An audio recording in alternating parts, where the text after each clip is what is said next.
My guest today is Dr. Valerie Young, who is an internationally recognized expert on imposter syndrome. She's here today to talk about her award-winning book, The Secret Thoughts of Successful Women, Why Capable People Suffer from Imposter Syndrome and How to Thrive in Spite of It All. This book will literally change how you view yourself. Welcome to my show, Dr. Young. I'm really excited to be here, James. I am looking forward to this as well. We had such a wonderful talk in the pre-call. So you have so much information. We only have 22 minutes to get to really talk about it. So I'm going to try and go as fast as I can and try and really help people listen to your expertise. Now, you yourself, if I remember correctly, you were in a lecture hall and someone was talking about the imposter syndrome and you were so surprised because everybody was shaking their head like, yes, I suffer with that. Is that about right? How you were exposed to it? Yeah, absolutely. I was in a class. Somebody brought in a paper by Pauline Clance and Suzanne Imes, the two psychologists who coined the term the imposter phenomenon, as it is more accurately known, and start describing how at the time, James, they thought it was unique to women, right? So she's describing how all these intelligent, capable women felt like they were fooling people, they were going to be found out, and I was nodding my head like a bobblehead doll. Looked around the room, and all the other doctoral students were nodding their head. Wow. So we all got it immediately. And I'm sure just in that awareness, though, just to see that you weren't so alone, to normalize that phenomena, I'm sure was transforming in so many different ways.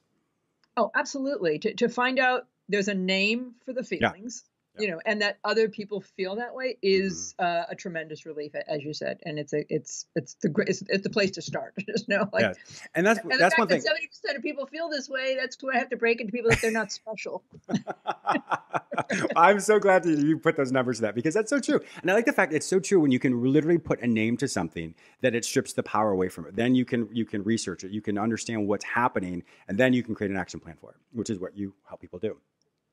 Now, what was it about the imposter syndrome, I keep putting the word the, imposter syndrome that drew you, that was so powerful for you to say, this is where I want my life to go, and I want to focus on this and have it become my expertise? You know, I can't say, James, that I started out to become an expert. You know, I needed a dissertation topic.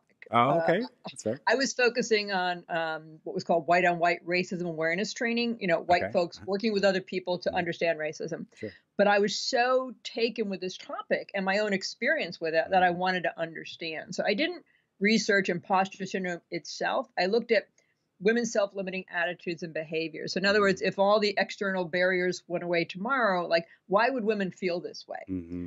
And the findings have since been, so many of them are equally applicable to men. And it was one of these phenomena that was quickly determined. A lot of men feel this way too. So it wasn't really my goal. I've always picked topics that I personally was struggling with. Oh, I see. Okay. And I wanted to understand and then create educational opportunities around that to help other people kind of think it through and look at their own patterns. When you looked at all your research, you know, I know they initially said it was that more women typically feel this way, and of course men as well. What is the overall, I guess, what would be the overall cause of that? Because it's not necessarily a psychological or deep-seated wound in someone's life, but there's so many different reasons for that.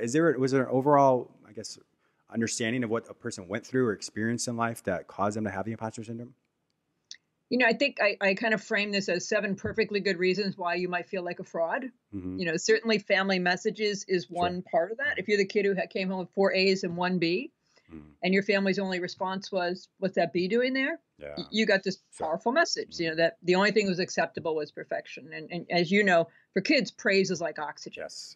You know, or maybe you didn't get praise and you had really good grades. And there's lots of reasons parents might not praise a child for academic achievement. Or maybe you got a little too much oxygen, right? So you were told everything you did was like remarkable. So there's lots of family dynamics at play. But, you know, as we chatted about earlier, we didn't grow up in a vacuum. You know, I'm not a big fan of, it's not one thing, it's your mother. Sure. We weren't all raised by the same parents and we didn't all get the same messages. So kind of, you know, yet here we are. So organizational culture can play a role. The field that you're in can play a role. People in creative fields, people in STEM fields, people at universities. You know, I think there's a social element to it. You know, if you're on the receiving end of stereotypes about competence or intelligence, you're going to feel more like an imposter. Sure. Or if there's not a lot of folks who look like you and you've got the kind of pressure to represent your entire group. So all of those things come into play. But here's what I think is the thread across all of these, right? The core reason for me for imposter syndrome is how we view what it means to be competent. People who feel like imposters have unrealistic, unsustainable expectations for themselves about what it means to be competent. And when we fall short, as we invariably will, we feel like a fraud. Is there a difference between competent versus successful? Oh, I think so. And with that as well, to feel competent would then that also would, however, would sometimes people think competent means successful? Would they superimpose those two things and have it be the same meaning? I guess I'm thinking that because if someone says, okay, I'm okay at this, but I'm not successful at it, even though my accolades may say that I am. Right. Yeah, that's a good point. But there's a lot of people who are completely, fully competent, Sure. but they don't rise to their full potential because they feel like imposters. And so much of the focus with imposter syndrome, James, is on high achievers. But I think there's plenty of people who don't pursue their art. They don't write their book. They don't become compose their music or go for the promotion or scale their business or whatever it might be because of the confidence issue. So when we say highly successful people, it's also the people who have proven that, but also the potential of people who could be highly successful. So there's a I would say spectrum of sorts of the demonstration of that success versus the ability and the ability to become even more successful. But like you said, they haven't actually actualized that or tried that yet. Right, because they don't think it's possible. Or they think they need to get 3 degrees and 20 years of experience, or they have that little belief that says that they just can't do it. They need to know more, do more. Yeah, of course. Is it the imposter syndrome thoughts? Are they that obvious in a person's mind, or how do they sneak in, or how do they kind of filter through and meander and permeate one's life if it's not that obvious? Like, oh, I'm a fraud. What are other ways in which people can recognize that? It might be just sitting in a meeting. And I don't do a ton of coaching. I don't see myself as a coach, but I happen to working with this guy as an executive. And he's like the star in this one area in his job. He's very strategic, big picture kind of guy. But when they start bringing in the spreadsheets and talking details, he feels over his head. And he feels out of his league. And so he's measuring himself. So it might be that little voice that says, oh my God, he doesn't want to ask a question to reveal that he might look stupid. So I think it could manifest in kind of holding back in that way, flying under the radar, like not asking questions, going for promotions, putting yourself out there. It could be chronically procrastinating. I always tell people when I was supposed to be writing my dissertation, I had the cleanest house in Northampton, Massachusetts. That's hysterical. Because when you procrastinate, and the results are bad, right? You procrastinate on getting this big application in, and it's bad. Then you have a built-in excuse. Sure. And it becomes a self-fulfilling prophecy as well. Exactly. But the rub is if the results were successful, then you feel like a fraud. You're like, fooled them again, ripped it off at the last minute, and they're going to find out. Or you might never start or finish, the book, the painting, the degree. People sabotage their success. It could be alcohol or substance abuse. You show up late to an interview. Or I think a common one is overworking, over-preparing. Okay. Which then obviously will then create a disconnect in your quality of life as well, which affects other areas of your life, which then could create the cascade effect of how you then feel a fraud in other areas because you're winging it, et cetera. Absolutely. That's so. I say fascinating. See, they all work. Yeah, they do. Yeah, they do. Exactly. The job is unconsciously is to help us manage the anxiety of feeling like an imposter and avoid being found out. So we're trying to take care of ourselves. Like we're trying to do the best we can under the circumstances unconsciously to protect ourselves from failure, disappointment, criticism, vulnerability, but always at a cost. As you said, like we always pay a price for the protection that we get. Yes, exactly. Obviously, this is a counseling session, of course, but what are some techniques that you teach or that can help people just be aware of it and maybe counteract the imposter syndrome? The first one is to talk about it. It's a really important first step, but I always caution people not to get stuck there because there are people who literally spend years in therapy. Yeah, there are. And never move the needle in any real significant kind of way. So it's just a first step, but then to normalize it. And when you recognize, again, 70 and in some areas, 80% of people and CEOs have these feelings, then it helps to normalize it and realize, it's not just me. And it begs the question, like, what's up with the other 30? Right? If 70% of people feel this way, like, why are we studying them? Yes. Right? That's a really good point. Yeah. It's almost like a 2080 syndrome as well. That's 20 people. Yeah, I think part of that 30 have, that whole other issue, irrational self-confidence syndrome. Okay, the smartest guy in the room, the Dunning-Kruger effect, people who think they know more than they really do. But forget about them for a minute. But there's a portion of that 30 that we can learn from. Mm-hmm. People who are humble, like genuinely humble, but they have said, Valerie, I've never had these feelings. I've never felt like an imposter. And we can learn from them because they're no more intelligent, capable, competent than the rest of us. It's just in the exact same situation where you or I might feel like an imposter, they're thinking different thoughts. Interesting. But very specifically, it's not like, you've got this and you can do it and, you deserve to be here, right? All of which are true. But it's not like just that motivational pep talk. They think differently about competence and what it means. They respond and think differently to failure, mistakes, and constructive criticism, and to fear. So if we can learn how to kind of hit the pause button and become consciously aware of, as you said, like, what is that conversation going on in our head when we feel like an imposter? Sure. And then imagine calling in the script writers to play the part of you. And how would they reframe that and think differently than you are thinking about that situation? Wow.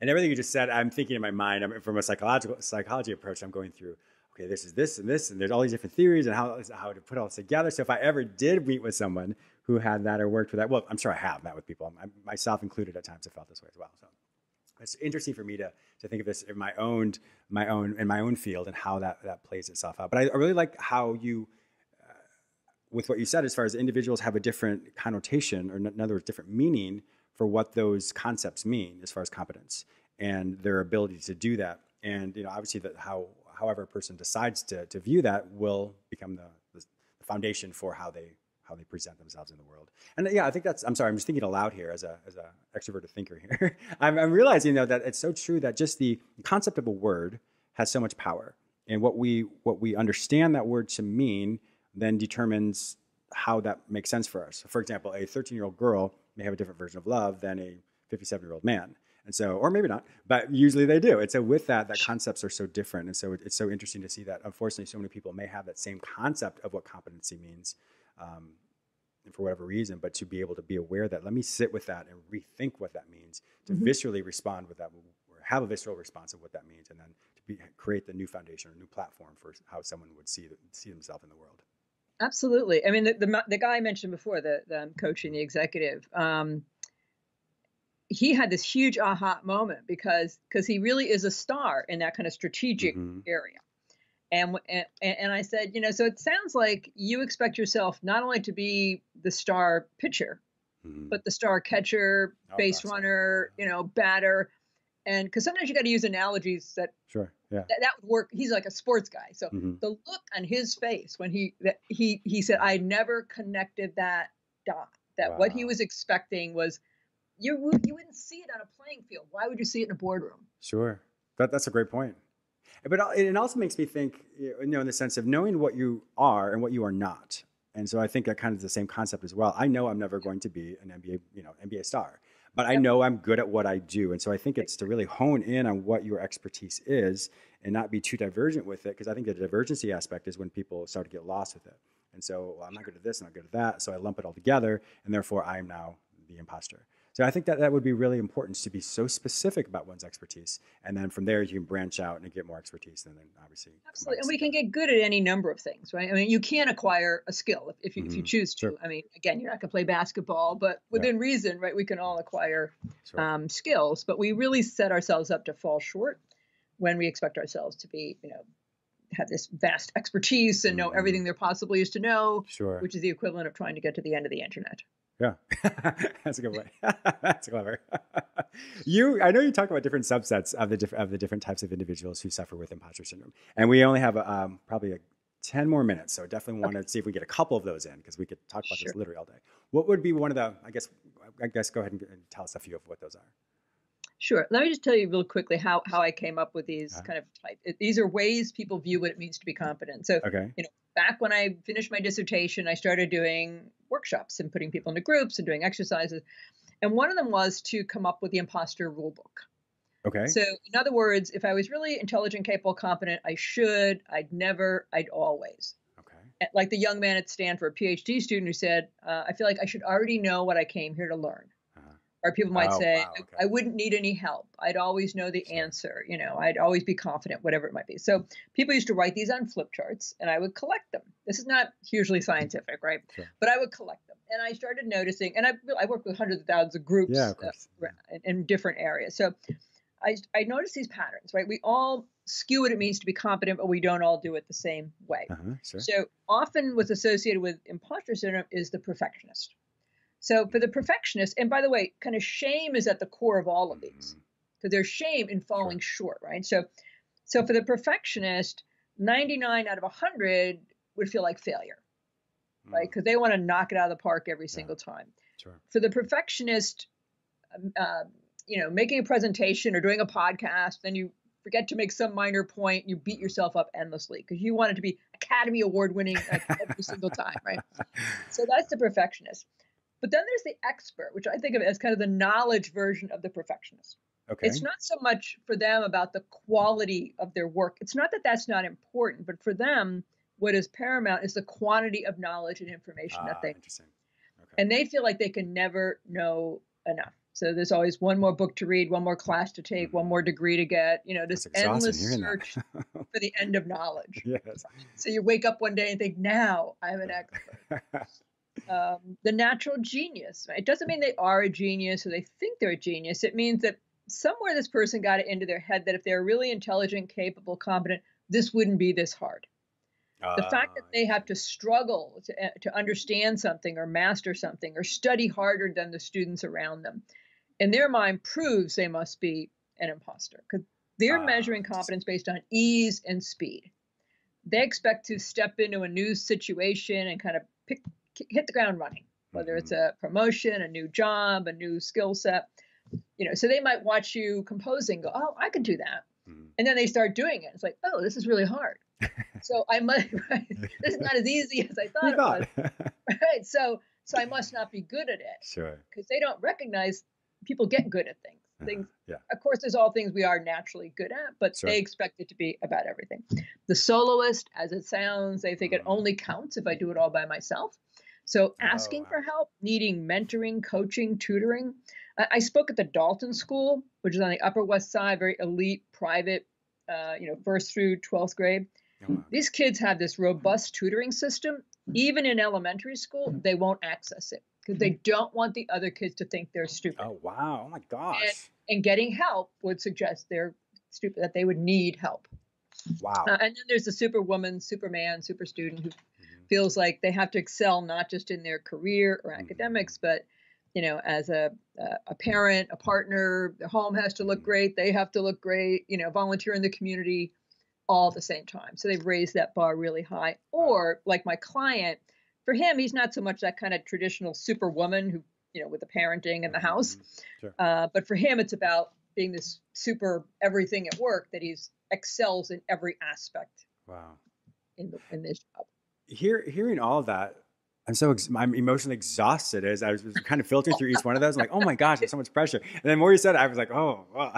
It's just a lot of pressure. But obviously, I'm sure I fall in there one of those places. But it is exhausting just to hear that all the templates that go over one's mind and how they formulate every interaction they have, and just to be able to present a certain way, as an expert, if you will, but then to have all those thoughts and that emotional turmoil inside of them just must be incredibly exhausting. It is exhausting. Wow. Yeah. See, I want people to reframe those. Sure. So let's say like the expert, like we've all been in a meeting or a class where we didn't understand what the person was talking about, but you didn't want to raise your hand because you didn't want to look stupid. Right? Stupid, yeah. Then somebody asks your question or they share your idea and the person says, oh, that's brilliant. You're like, oh man, that was my question.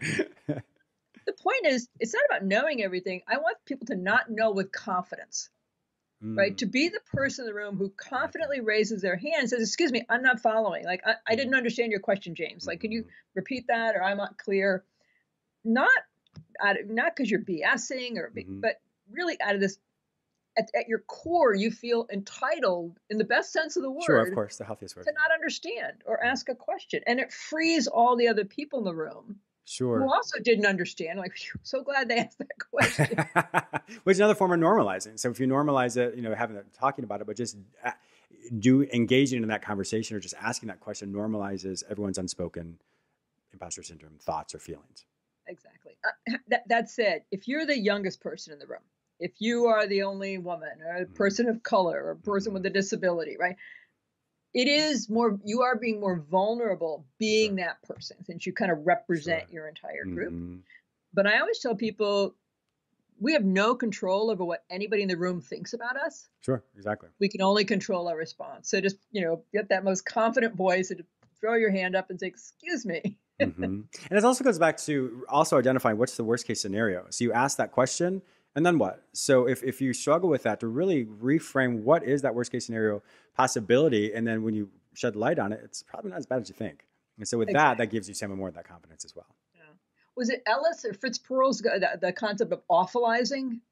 Oh my God, you think I would remember this? I think it's, oh my gosh, I don't remember. I know what awfulizing is, but I can't think of who was the one who did it. Yeah, but for the cognitive behavioral aspect of it, when you use the thinking errors or the cognitive distortions, that's where you'll find the catastrophizing of something. So the catastrophizing is where you'll see where that is something where you worst case scenario everything. And with that catastrophe is where all of a sudden things are going to be doom and gloom. And that's when most people struggle with that because they automatically live in the hypothetical future as opposed to the current or the present now. And so that's what stops them.